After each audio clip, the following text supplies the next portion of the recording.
So, I mean, it's just a general conversation. They want to know really what's going on. And I think there's 4 of them now. So there's a lot of voices.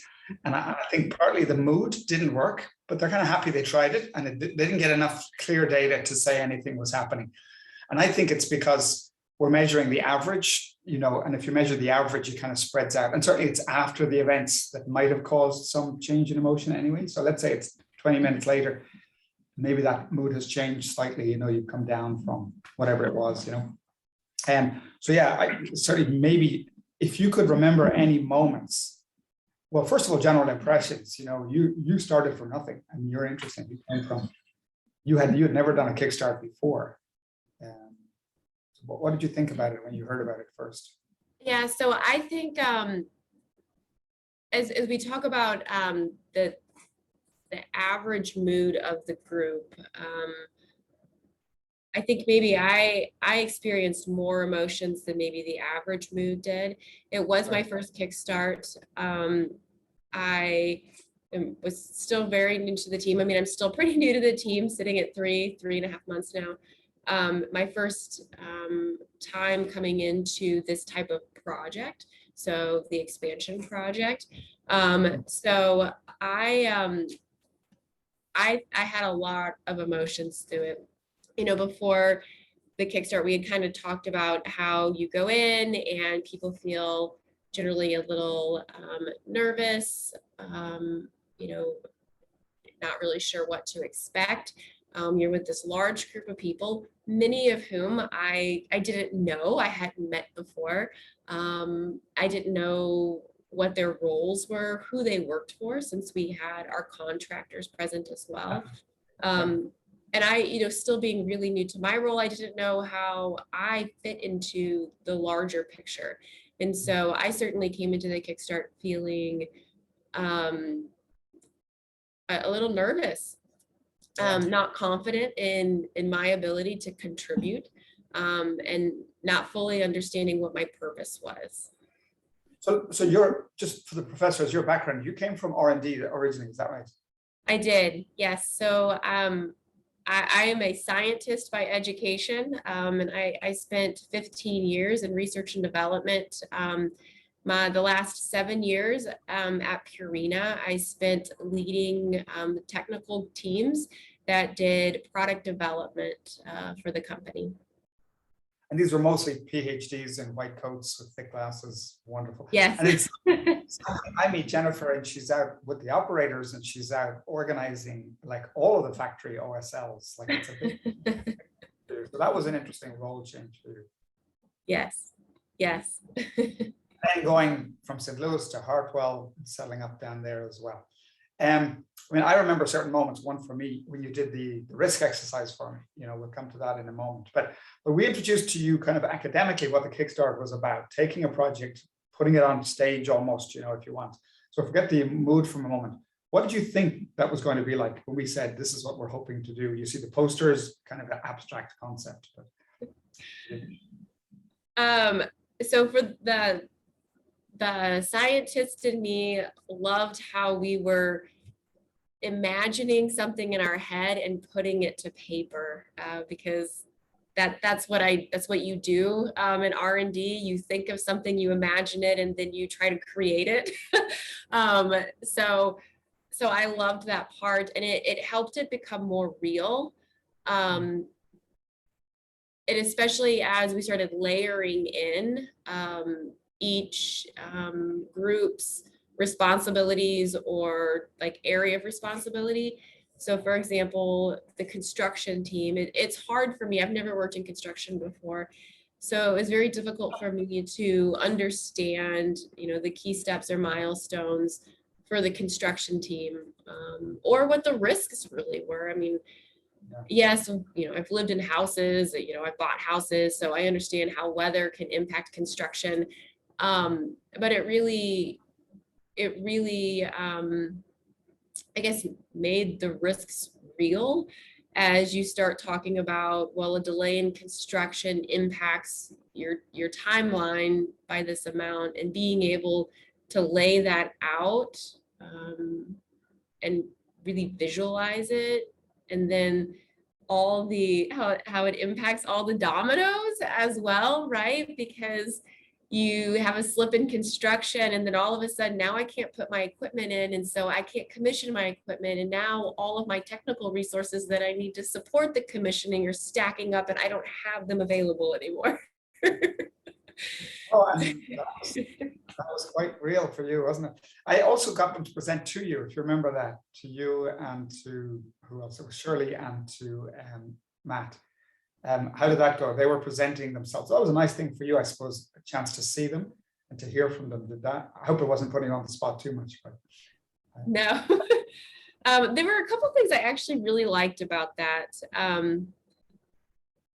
First, it gave, since I was new, it gave the team the visibility to what my role in the project will. And so I think that helps out the foundation for my interactions with the team going forward. So I liked and I thought it was very appropriate how we had Shirley and Matt and myself at that table. So I thought that was really good. It also gave me the opportunity to see if I actually understood what they were telling me.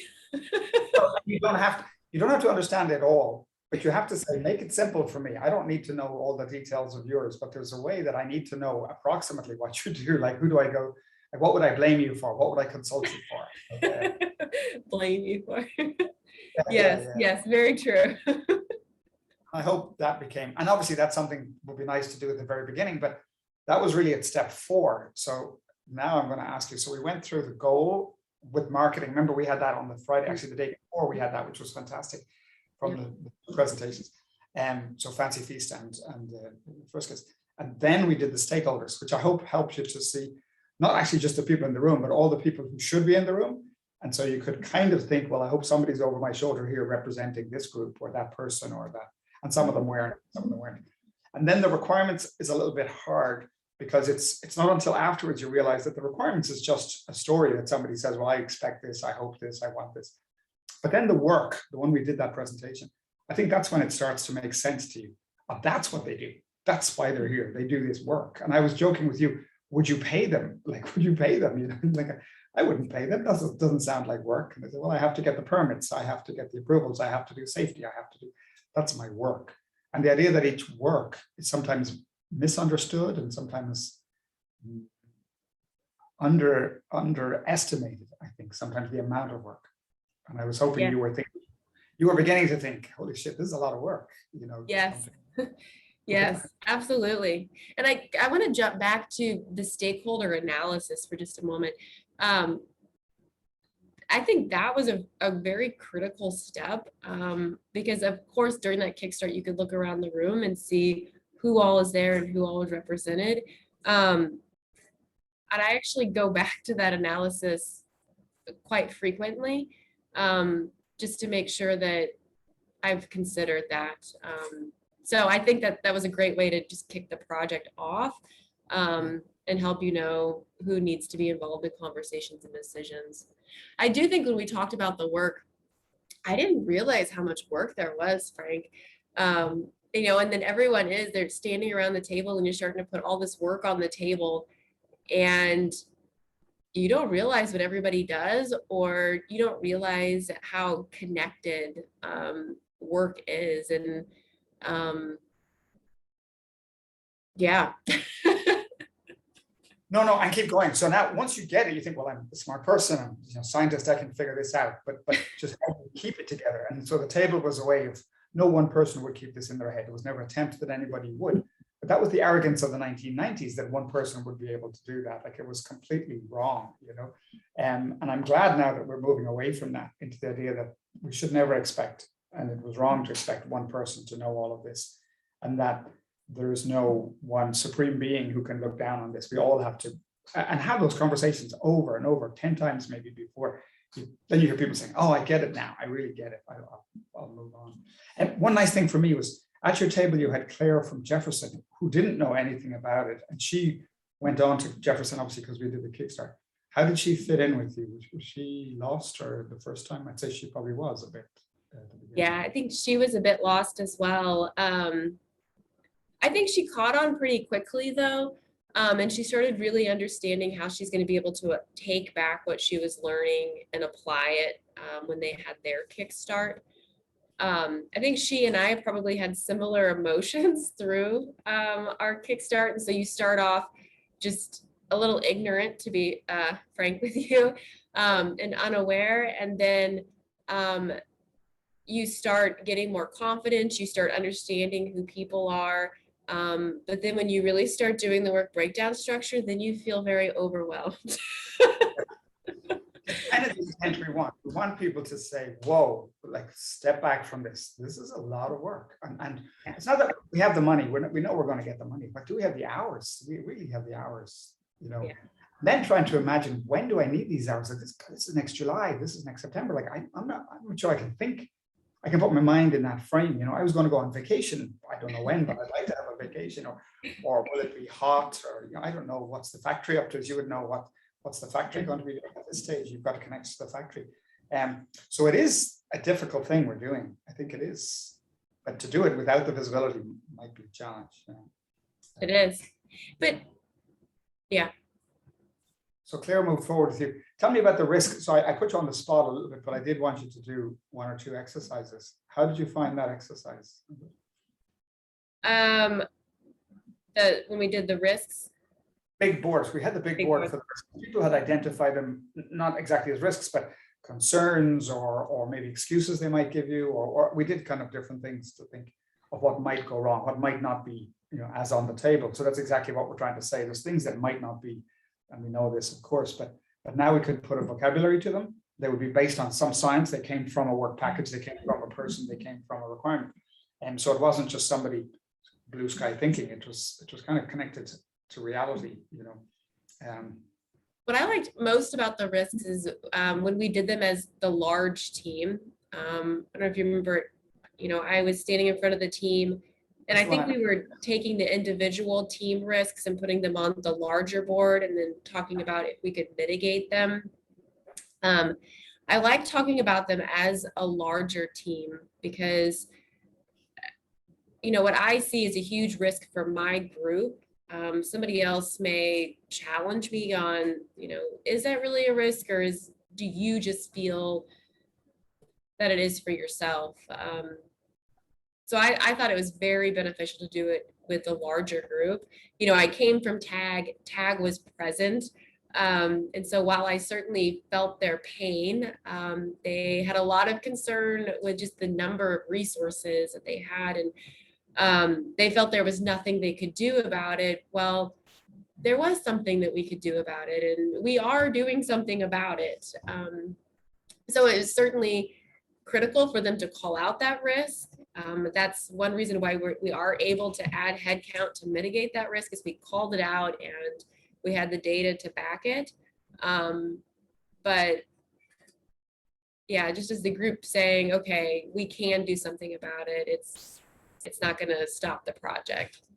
So just for the professors, we did the groups did their own risk register, and then they reduced them if they could within their own control area. And then they came to you for the larger group. And that's quite intimidating. You're standing up in front of 50, 60 people now suddenly.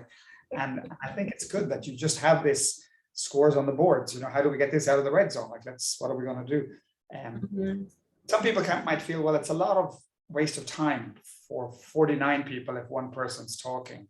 But I think we feel it's a good moment for them to listen to the other person and to hear the emotion in their voice, or, you know, the confusion perhaps that they're struggling with, and to say that's a valid point or not. You know, sometimes we miss that with emails and other things, that there's emotions in people. I don't know if you remember anybody, or, I mean, I've had a few Kickstarts where some people were, you could sense their passion, you know, about these risks. Like, this is real. This is really, you know, we're stressed here, you know, we're going to have problems. So I think one of my favorite moments of that, though, Frank, is when I was able to give one of the construction risks to Alberisi and say, you guys handle this.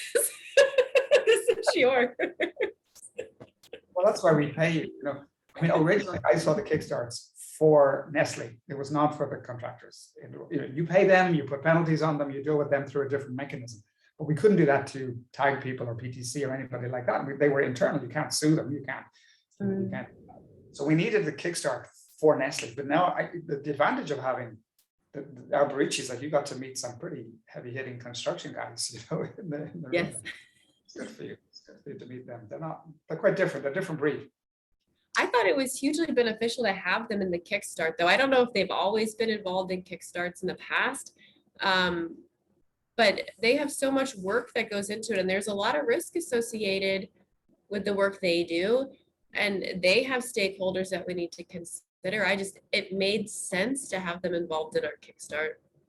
Yeah, no, we'll try and do it. Logistically, sometimes with contracts, there's information they can't know about and other stuff, sometimes they haven't even signed a contract, like in Jefferson, so now it's kind of awkward. But no, you're right. If we could, because even say the schedule table, the first half of that it's all them, isn't it? And you're walking past this, but you're realizing if they slip up here, it's bound to impact you, like it's bound to happen. So that's good. Okay. Any other memory? Would we change anything? I know it's only the first one you've done, but would we change anything? I think, and I think I'm torn on this. I think I would have brought more value if I would have had more experience prior to the Kickstart. So if I would have sat in one. So I think the next Kickstart that I go into, I'll be able to contribute more, just because I understand the process more. But I don't think there's any way to give you that experience and prep you prior to going to a Kickstart. I know. I wish she'd been a fly on the wall in Jefferson, because Claire was so good, because she sat with you. She had maybe you talked together or whatever. She was awesome. She just took the ball and ran with it. And he texted. Then the second one at Jefferson, she was leading them. She went from supporting it to kind of leading it, and taking Francis by the hand, and who was her boss, and helping him see it. So that was fantastic for her. It gave her that. So you're right. Within the first time you learn, the second time you really. Not exactly, but maybe the third time, certainly you've got it. And one thing we did here, Kurt is giving us money potentially to build a place. I don't know if Andrew told you that, but maybe we'll get some money to build a single room that we could lay it out so there would be familiar in a way. Then we might come back to you to get help for where we would position things so that there was a flow around the room. You would literally just walk around it and it would feel like an obvious kind of thing, Can I add just two more comments? I think the first one is the benefit in utilizing the Kickstart method throughout the company, right? Because we have quite a few expansion projects, greenfield, brownfield projects going on, is we all start talking this common language, and we all start referring back to Kickstarts or pieces of the Kickstart, or we start thinking, okay, let's redo this part of the Kickstart, because we know that the work has been changed. So let's redo that work breakdown structure and understand that piece of it more. So I think that's one huge benefit of us using it as a tool company-wide. The second one, I just have to share this with you. I don't know if Andrew shared this with you or not, but last week we had some folks here at Hartwell focusing on some additional new factories that we're going to be building in the near future. And so we had our head of CapEx from Veve here, and we had some head engineers from Veve here, and we had some construction teams here. And Frank, as we started talking, we started pulling out our little graphics, the hands and the cheese pieces to represent Allentown and the hearts represented Hartwell. And we started doing a mini Kickstart because it's so natural for us, and it just makes explaining and telling the story to others easier, because it's easier to visualize when you actually lay it out. Yeah, no, that's good to hear. Actually, on that, if you don't mind, I want to pivot now to the portfolio table. So the professors don't know that, but it's exactly the same environment, the same kind of thing we're trying to do. People around the table looking at something on the wall, for example, the map. And so you see the familiarity between the two. And that's nice that you mentioned the hands. They won't know what the hands, you representing different factories within Nestle and within Purina. But that's the same, isn't it? It's the same kind of approach. Let's have a logical, we haven't figured that one out. You and I and Andrew have to work a bit more on that one. But to work out a flow, like we have for the Kickstarter, we're pretty confident with the flow there. But we'll get it with the portfolio, I hope. And obviously, if they're linked together, because then any project will be up on the portfolio level, and you can go up and down between the two to see that there's a connection between them. One last thing for you. So Andrew mentioned about, we normally do the Kickstart after the VSED, the design has been established, and before we get the money. That's the intent originally. He's now asking to do a Kickstart before we even, just about the design, like a design Kickstart, which would be interesting, because then your tag and PTC could be involved a bit earlier, maybe way before we have a contractor, but maybe somebody to advise it. But that might be a nice idea to have a mini Kickstart, and then roll it. I think so. I agree with that. Everyone likes to be able to give their input, and especially tag, PTC, and even some of our MPE partners. It almost feels like we should do a mini Kickstart before the VSED and then do another full Kickstart after that. So there may be opportunity to do that. Yeah. And just so last thing, you were thrown in the deep end. I mean, so normally people come from some project management background, and then and Andrew was saying, here's this wonderful person who runs ultra marathons and is going to help. I thought, okay, well, if she can run an ultra marathon, she can certainly do this. But it's a great test case for me, that I could take somebody like you and get you up to speed. Now you're right, we probably could have had a more onboarding. We have to figure out a way maybe to do onboarding. In Noosa, we used to get 3 days of training before you came to a Kickstart. Everybody got, so that investment, yeah, it was quite a big investment. And I know there was a bit of friction about it, but that was because Veve was insisting that, so Kickstart was 5 days, but there was 3 days, say Wednesday, Thursday, Friday. Then you had the weekend off. And then when you came in on Monday, you were ready to do the Kickstart. You knew all of the concepts in the room, you knew them. So that's an interesting difference between you, which was just thrown in the deep end, and said, use your wits and your intelligence to figure it out. But yeah, we'll have to work some balance between the two. I don't think we can get 3 days anymore. No. Yeah, one thing we're struggling with is technology. We tried a little bit, I think, and it's hard, isn't it? Being in person just is so important, doesn't it? You're talking to people, you're seeing them, you're meeting them, and you're seeing them, and you're deciding whether you can trust them or not, I suppose, without even being conscious of. But that is, we're going to have to balance that need for people who want to communicate electronically and capture it, but also maintaining the physicality of the models.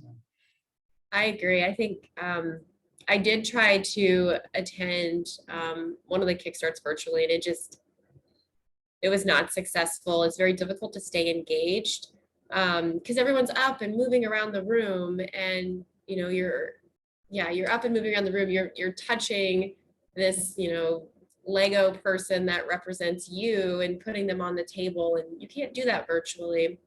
And it is the interactions and the relationships that you form through the Kickstart that help you build that foundation of trust and get the project up and going. So virtually is very difficult.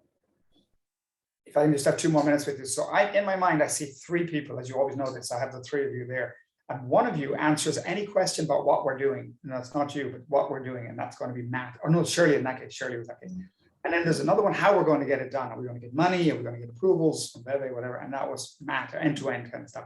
And then there was a people person who was always there, regardless. It started with the operators, but it was obviously much more than the operators. And that's what I wanted to kind of work with you a bit more on that, is how do we broaden that role to be equal and not just a recipient at the end? Here's the equipment, turn it on and go and run with it. It's like, no, we should have been involved earlier.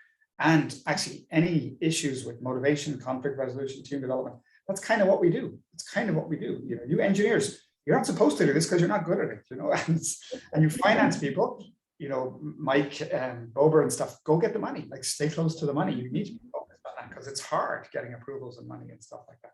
So I would like that third person, the OSL, becomes this people person over the whole thing, almost like this this view that says if there's anything that's not gelling or not working, just call on that person to help. So anyway, that makes sense to you.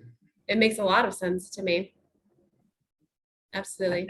In that environment, then the end-to-end owns the schedule table, the technical person owns the model, and then you own the portfolio table, which kind of is the thing you go back to as to why. Well, we need people here, we need people there. What's the big picture kind of thing? So that would be your kind of kitchen area if you want to. You went from one place to another, and you think, well, what's in you know, different areas, you'd go over there. That's what we're trying to think about. So if you could think about that. But that's such an important piece of it, Frank. I mean, you have to have the money to be able to get the equipment, but you have to have people to be able to operate the equipment. And so whether it's the people that are, you know, going in to support the CQV, it's the construction workers being able to build the factory, it's the operators physically running the equipment and making the product. Sequencing when you bring people on board and when you have people available to do the work that they need to do is a critical component of a successful project. Yeah.